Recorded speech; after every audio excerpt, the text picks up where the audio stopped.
আজকে আমি আপনাদের সামনে তুলে ধরব কাপড়ের উৎপত্তি এবং দাম সম্পর্কে।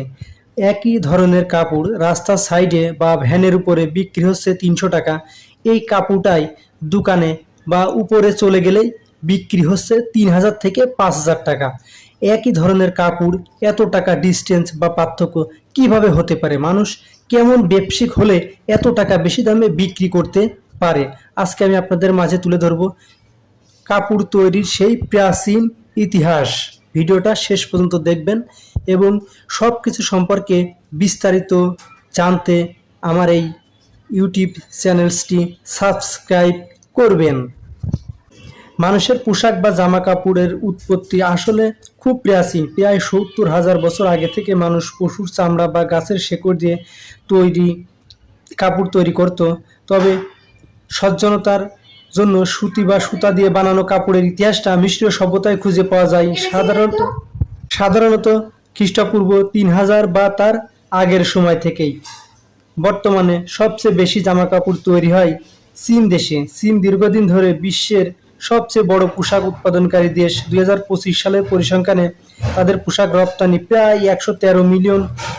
বাংলাদেশে বর্তমানে বিশ্বের দ্বিতীয় বৃহত্তম পোশাক রপ্তানিকারক দেশ। চীনের পরেই ২০২৪ সালে রপ্তানি ছিল প্রায় $৩৮.৪৮ বিলিয়ন, যা বিশ্বের মোট পোশাক বাজারের প্রায় ৬.৯০%। তবে গত বছরের রপ্তানি বৃদ্ধি খুবই ধীর ছিল।